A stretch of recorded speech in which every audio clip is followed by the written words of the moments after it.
There was a story in the news recently about a woman being kicked off an airliner. Now, just to clarify, the plane hadn't taken off yet. That would have been a much bigger story if airlines have started hurling passengers out at 35,000 feet. But the lady in question is called Arlinda Johns, and the incident took place on an internal flight in the USA. During an interview with a local news network, Miss Johns claimed the only reason she was removed from the flight is because she's black. And if this were the case, it would be a huge story. Institutionalized systemic racism in the airline industry. However, it transpired that this wasn't the case, and Miss Johns was being somewhat economical with the truth, omitting quite a lot of what actually took place. Arlinda also uses the name Trey when she's protesting. Now that sets alarm bells ringing for me, because if you've got someone with a separate name just for protesting, it sounds like they're going to be trouble. The problem, as it were, centres around the lady's attire.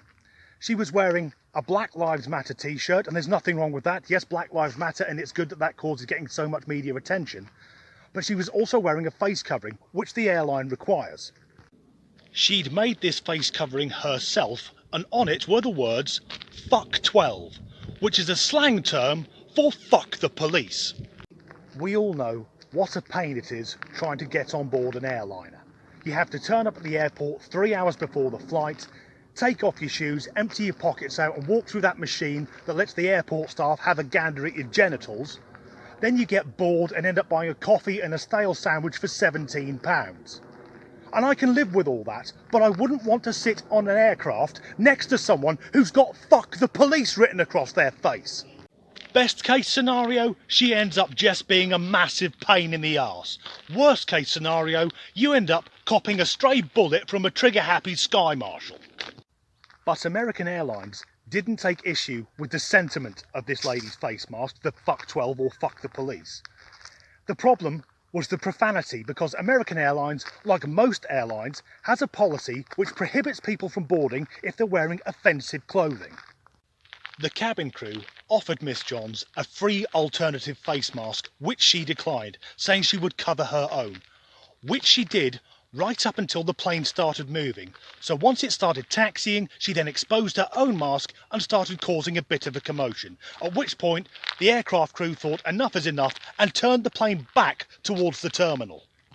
And it was when she was asked to leave the plane that she started screaming racism. But to me, this doesn't sound like racism. It sounds entirely like Miss Johns was being an arse. A known militant protester turning up at an airport with a BLM shirt and "fuck the police" written on her face mask. To me, that sounds like she went out looking for confrontation, and she only played ball up to the point where she thought the plane was about to take off. I expect she thought that because the plane was moving, preparing for takeoff as it were, she could spend the entire journey antagonising the cabin crew and airing her mind to all and sundry. But the cabin crew and the pilots wouldn't tolerate her infantile behaviour, and when she was ejected from the plane, she started waving her fucking victim card around. American Airlines have been more than reasonable, saying that they will refund part of her ticket price. But why the fuck should they? Turning an airliner around on its approach to the runway will have caused masses of disruption, not just to that plane, but every other aircraft waiting to use the runway. This will have a knock-on effect. Some passengers will miss connecting flights, others will just lose out on a few hours of their hard-earned vacations. Personally, I think American Airlines should have worked out the cost of that little detour. Not just in fuel for its own plane, but every aircraft which was held up because of Miss Johns' antics. And if the bill runs into hundreds of thousands of dollars because planes are fantastically expensive to operate, then send her the bill.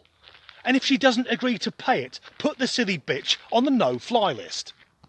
What angers me most about this is we're finally talking about race and racism. And then you get an incident like this, where a lady like Arlinda Johns comes along and decides that because she can't get her own way, she's going to scream racism. This plays perfectly into the hands of the far right and makes a mockery of the entire discussion. Someone who says they're a protester, but their level of discourse is a coded message meaning fuck the police. It's unlikely that person is ever going to enter into intelligent debate, or in fact that they'll ever grow up. I'll end this video with this. If you ever find yourself in a situation where you're being discriminated against because of your skin colour, your sexual orientation, your religion, whatever, it's important to ask yourself the following question. Am I being a dick? Because if the answer is yes, all of the perceived prejudice you're experiencing may have nothing to do with your race, your sexuality, your religion or whatever. It may just be your overall level of dickness. And the question, am I being a dick, pretty much covers everything. If you're being sexist or racist or homophobic or aggressive, you're being a dick. If you drive past a school playground at 45 miles an hour, you're being a dick. Don't be a dick. Plain and simple. Thanks for watching.